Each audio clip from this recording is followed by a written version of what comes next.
Bonjour, du coup je m'appelle Vanessa Farneau, je suis directrice administrative et scolarité à l'ISA Design Graphique pour les bachelors et les masters. Alors à l'ISA, vous avez plusieurs étapes avant de rentrer à l'école. Donc vous êtes reçu par le service admission qui étudie votre dossier, votre lettre de motivation, votre parcours étudiant avant l'ISA, et ensuite une fois que vous êtes chez nous, vous êtes suivi par le pôle pédagogie et le pôle scolarité. Parfois les étudiants rentrent chez nous soit en prépa pour tester de tout, ou alors juste parce qu'ils sont curieux sur le métier des arts appliqués mais ils ne savent pas s'ils veulent vraiment faire ça de leur vie. Donc la prépa, ça permet de réfléchir avant de choisir. D'autres étudiants rentrent en première année et du coup là ils savent qu'ils veulent faire du graphisme et on leur laisse encore un petit peu le temps de savoir si c'est de l'illustration, du motion design ou de la communication visuelle. Ensuite, souvent, les étudiants vont jusqu'au bachelor et quand ils ont leur diplôme, ils se posent la question de savoir s'ils continuent chez nous, ailleurs, ou ils rentrent dans la vie active. L'idée avec des diplômes RNCP, c'est que ce sont des diplômes professionnalisants. Donc niveau bachelor, ils peuvent sortir et travailler. Et s'ils continuent leurs études, on a les masters. Et pareil, il y a 7 spécialités qui sont proposées.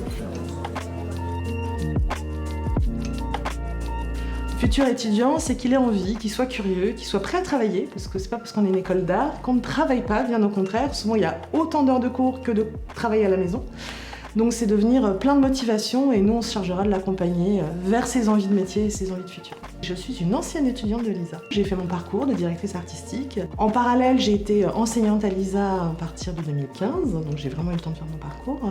Et du coup, voilà, je suis revenue, j'ai eu envie d'enseigner et de transmettre cette passion du métier. Et c'est un peu le cas de beaucoup de nos enseignants, ils sont tous professionnels à côté. Et quand ils viennent ici, c'est parce qu'ils ont envie.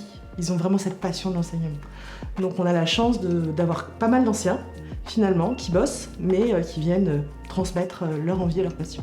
Et moi, il y a plein d'étudiants qui m'ont parfois posé plein de questions de pourquoi je transmets. Enfin, on plante une petite graine à l'intérieur d'un étudiant. On ne la voit pas forcément germer la première année, ni la deuxième année, mais parfois la troisième, et parfois 4 ou 5 ans après, quand on les revoit, parce que le réseau alumni, il est hyper important. Et du coup, quand ils nous disent « Madame, vous m'avez traumatisée à la charte graphique, mais ça m'a vraiment servi dans mon métier ». Voilà, c'est ça qui est super.